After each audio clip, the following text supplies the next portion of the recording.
पूजनीय संत समाज, प्रिय बंधुओं तथा देवियों, सद्गुरु कबीर सच्चाई की ओर हमें इशारा करते हैं। सही क्या है, कल्याण कैसे होगा। साची प्रीत विषय माया सो हरि भक्तन की फांसी। कहे कबीर एक राम भजे बिन बांधे यमपुर जासी। सच्ची प्रीति तो लगा बैठे हैं माया जाल में, भौतिक चीज़ों में, प्राणी पदार्थों में। पूरा का पूरा मन तो वहाँ हम समर्पित कर दिए हैं। तो साधकों को, भजनानंदियों को, उपासकों को यहीं पर उनके लिए गले की फांसी बन जाती है, अवरोधक बन जाता है साधना में, उपलब्धि में रोड़ा बन जाता है। जो हम चाहते हैं, शांति चाहते हैं, मुक्ति चाहते हैं, निर्बंधता चाहते हैं, स्वतंत्रता चाहते हैं, ये नहीं हो पाता है। क्योंकि जहाँ से बचना है, जहाँ से भागना है, वहीं प्रेम कर बैठे। अनादिकाल से इसी मोटी माया में तो फंसे पड़े हैं। मोटी माया से भागकर झीनी माया को भी पहचान करके उससे भी जब भागेंगे तब तो हम आगे बढ़ पाएंगे। यही नहीं पता है कि माया है क्या, तो कैसे हम साधना में आगे बढ़ सकते हैं। अपने स्वरूप को जानना है, बाहर की माया को जानना है, कहाँ हम बंधे हैं, मनोविकारों को जानना है कि विकार हमारे लिए क्या हैं, बंधन हैं कि कल्याण के अंग हैं। ये इन छोटी छोटी बातों को हम नहीं समझे, हरि भक्त हैं, साधक बने हैं, साधना का गर्व रखते हैं, रास्ता हमारा सफल नहीं होगा, मंजिल नहीं मिल पाएगी। सच्ची प्रीति हमें तो राम से ही करना है। जो अपना अंतरात्मा स्वरूप राम है, उससे प्रेम करना होगा, क्योंकि वही संसार से सबसे बढ़ करके प्रेम करने योग्य है उसी से, और उसी को पाने लायक है, उसी से प्रेम बढ़ाने योग्य है। वही छूटा है सब समय से, वही काम पिछड़ा हुआ है, उसी को आगे करना है, आगे बढ़ाना है, उसी में प्रगति लानी है। भौतिक उपलब्धियों के पीछे तो भागते भागते अनादिकाल से न जाने कितनी प्रगति हुई और सब ढह गई, सब छूट गई, वैसे के वैसे रह गए। तो बाहर की प्रगति करके क्या मिला। जीवन है, निर्वाह लेना है, कुछ व्यवहार देखना है, कुछ करना पड़ता है। अंततः तो अपने को जाने बिना सब थोथा है, सब खाली है। लेकिन हमने सच्ची लगन, सच्ची चाहत, सच्ची मेहनत तो भौतिक उपलब्धियों के पीछे लगे हैं, कामनाओं वासनाओं में लगे हैं, उसी मोह जाल में फंसे हैं, विषयों की वासनाओं में पूरा करने में लगे हैं, देखने में, सुनने में, भोगने में, उसी को पाना चाहते हैं। ये गले की फांसी बन जाती है और इसी फांसी के फंदे में लटके झूलते हैं अनादिकाल से।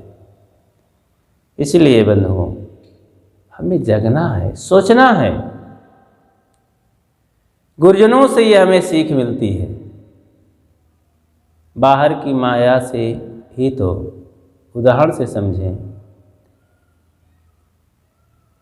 गोस्वामी तुलसीदास जी अपने आरंभिक काल में जैसे अपने पत्नी रत्नावली में इतना आसक्त थे, तो कहा जाता है बड़ी कठिनाई से आधी रात को जमुना पार कर बाढ़ी दरिया में, और कैसे कैसे किन तरीकों से पार होकर के आप सब जानते हैं, और अपनी पत्नी के पास पहुँचे थे। तो आधी रात को जब अपने पति को रत्नावली देखती है, फिर आधी रात को पानी बरस रहा है, हवाएं चल रही हैं, ठंड है, और जमुना पार करके आना है, किस विधि से आए, घोर कष्ट सह करके तमाम तरह से उस जब विपदा को सोचे तो उनकी पत्नी बड़ी गंभीर हो गई और कह बैठी थी कि यही प्रेम जो मेरे हाड़ चाम के शरीर में इतना प्रेम दिए हो, यही प्रेम अगर राम से करते, राम भजन में लगाते तो तुम्हारा कल्याण ही हो जाता। धिक्कार है ऐसी बुद्धि को, तुम्हारे तुच्छ बुद्धि को, कि मेरे इस गंदे हाड़ चाम में इतना प्रेम कर बैठे हो, इतना संकट प्राण को भी संकट में डाल करके तुम यहाँ तक पहुँचे हो आधी रात के। धिक्कार है तुम्हारी बुद्धि को। ये फिर बाणी बाण बन गई, उसके हृदय में चली गई। गोस्वामी जी के अंदर जागृति आ गई और लौट पड़े। जब लौट पड़े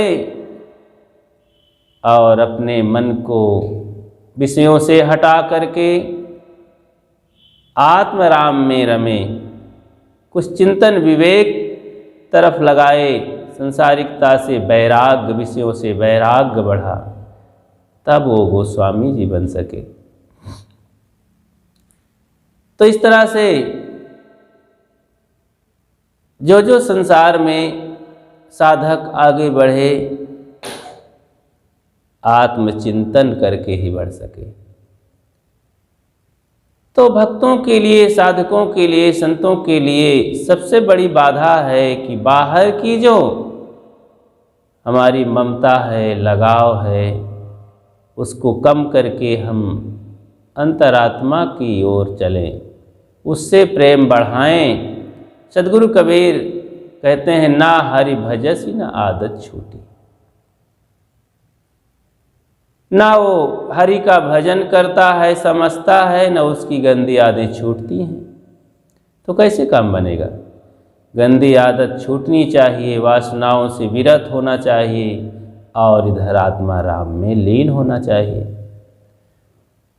तो सच्ची जो प्रीति है, लगन है, तो हम लगा बैठे बाहर विषयों में, जहाँ धोखाधड़ी है, जहाँ छूट जाने वाला है, जहाँ से दुख उत्पन्न होता है, तो बंधुओं हमें उधर से अपना मुख मोड़ना है, वैराग्य को बढ़ाना है, जागृति लाना है। बिना ये क्रांति किए दुखों से हम बच नहीं सकते हैं। और ये मोटा मोटी बाहर का नाम जाप काम नहीं कर सकता है। बाहर आत्मा राम के प्रेम को बताया गया, उसको लोग समझे नहीं। बाहर के राम राम कहने से, नाम जपने से कल्याण समझ बैठे। यही भूल मनुष्य के लिए फिर फांसी बन जाती है। अरे राम राम कहने से काम नहीं बनेगा। ऐसा हो राम राम कहने से कल्याण होता हो, मुक्ति शांति मिलती हो, तो आग आग कहने से हमें गर्मी मिल जाना चाहिए। गुड़ गुड़ चीनी चीनी कहने से, शकर शकर कहने से मुंह मीठा हो जाना चाहिए। पानी पानी कहने से प्यास बुझ जाना चाहिए। धन धन कहने से आज तक कोई निर्धन रहना ही नहीं चाहिए, सबको धनी होना चाहिए। तो ये जो ज्ञानी जन कहते हैं कि ऐसा जाप करो, ये मंत्र जाप करो, ऐसा करो, इसको करने से तुम्हें ये उपलब्धि हो जाएगी। ये मन को सहलाने से काम नहीं बनता है। सही ज्ञान चाहिए, सही बोध चाहिए। तो इसलिए सद्गुरु कबीर कहते हैं कि बिना आत्मा राम में मन को लगाए वो भटक जाते हैं, ये गले की फांसी बन जाती है। और आत्मा राम को जान करके ही मुक्ति गति कल्याण होता है। सद्गुरु अपने मूल ग्रंथ बीजक में पहले ही कहते हैं, रमैने की साखी में कहें कबीर पुकार के ई ले ऊ व्यवहार, राम नाम जाने बिना भव बूढ़ मुआ संसार। राम को सही तरीके से जाने बिना संसार के लोग भटक गए, भवसागर में डूब मरे।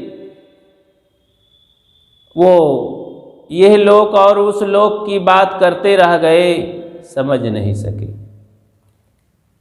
राम को समझना है। कबीर का राम अंतरात्मा राम है। ये जो भीतर बोल रहा है जीव ही शिव है। ये रमा हुआ राम आत्मा राम ही राम है। तो सदैव हमें अपने राम का भजन करना है। जो राम का राम है, रामत्व है, वो राम कृष्ण के अंदर भी था, वो राम के अंदर भी था, वो दशरथ के अंदर भी था, और वो राम कैकेयी के अंदर था। सब के अंदर वही राम बैठा हुआ है। इसलिए उस राम को समझना होगा। सबका अपना अपना राम है। जो अपने राम का भजन नहीं करेगा, नहीं समझेगा, ये बाहर के राम काम नहीं आने वाले। बाहर के राम से, बाहर के साथियों से, बाहर के लोगों से हमें केवल प्रेरणा लेनी है, शिक्षा लेनी है, सहयोग लेना है, सेवा व्यवहार बर्ताव करना है। उन्हीं में सील का व्यवहार बर्ताव करना है। उनसे हट करके हमें अपने आत्मा से प्रेम रखना है। बाहर भी उसी कार्य को करते हैं, उसी व्यवहार में रमते हैं जहाँ से अंतरात्मा को शांति मिले। वो कल्याणकारी कार्य है, वो हमारे लिए भजन बन जाता है। बाहर भी बहुत सोच विचार करके व्यवहार करना है।